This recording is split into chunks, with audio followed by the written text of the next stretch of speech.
Alright, welcome back to part 3 of PoLaRiS Let's Play Socom 3.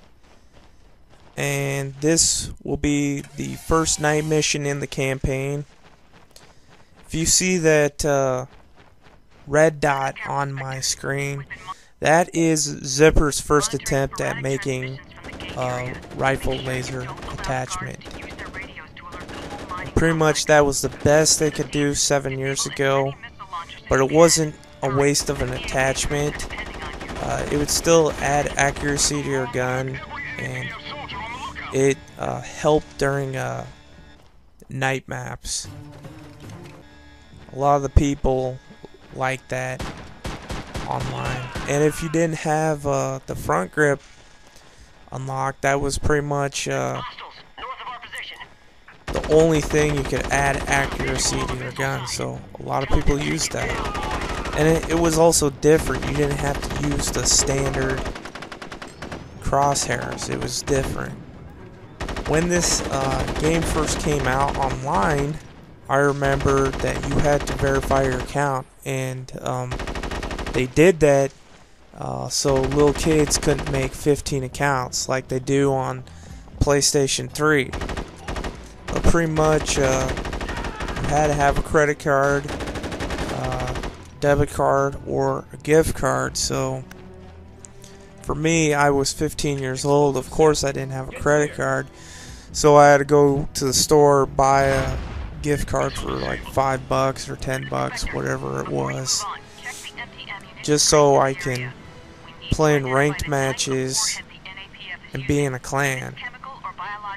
But that was a big deal back then because you pretty much couldn't do shit without your account verified.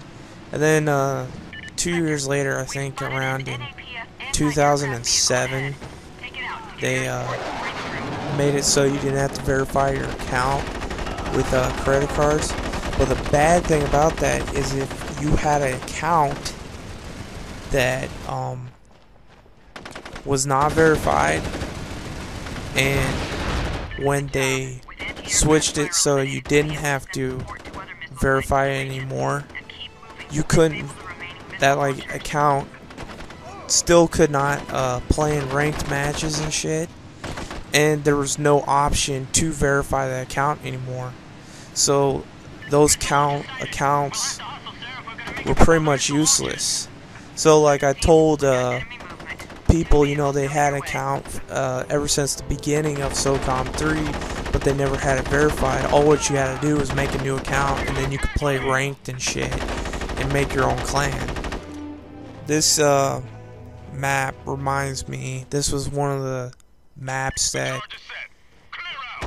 they had the old game mode Convoy on, and even old school Socom players might not even know what Convoy is, because only a small crowd of people played Convoy, and I was one of them.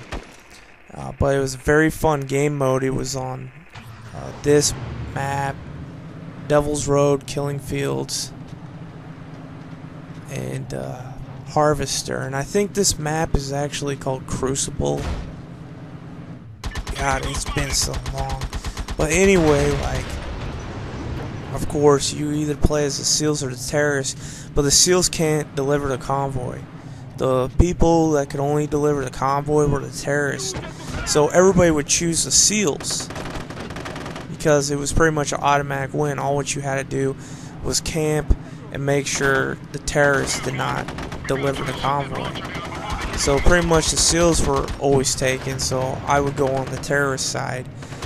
But the funny thing is, there were people that, you know, sucked at the game, never had a positive kill to death ratio, died every round, maybe got one kill a game, and they would always choose be on the SEALs. So you would see people that sucked at the game ranked all the way up to 4-star generals.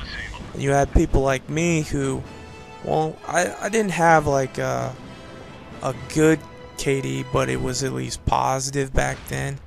But, you know, I was pretty much a permanent butter stick rank. But that's the way it was. And the funny thing is, like, there were people that were actually truly good, and they would play on the seals anyway, so they could have it ranked up. So like their stats would be like amazing, their win-loss would be amazing, and their KD would be amazing, and they would actually get banned from online because Zipper thought they were cheating. And like this one guy, he actually had to contact Zipper and explain, because people are playing in Convoy and playing on seals the whole time, so like they're never losing, so it's like they're cheating, but they're actually not cheating.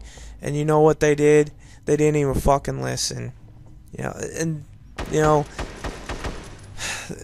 that's what ended this series, is because fucking Zipper did not pay attention to their customers.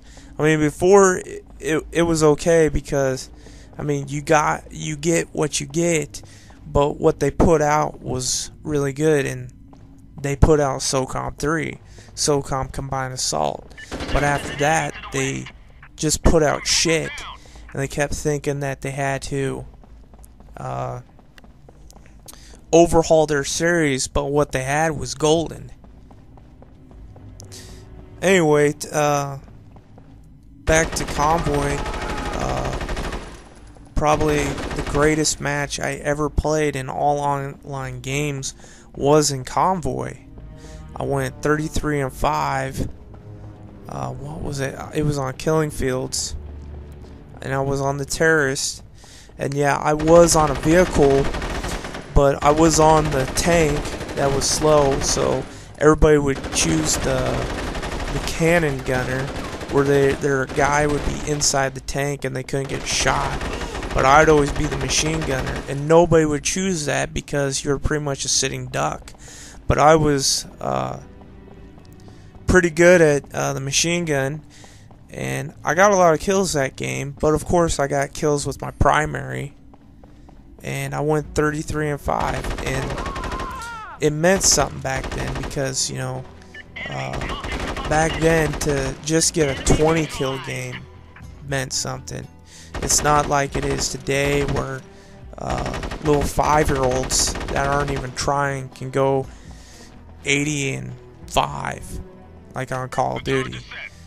So that was probably the greatest game I ever played on online games. I can't think of another right now, but I'll always remember that as long as I'm playing online games, or games in general. I guess I'm not playing online right now, but you never know, I'll probably go back. Well, that is the end of part 3, and we will continue on in part 4. So until next time, PoLaRiS out.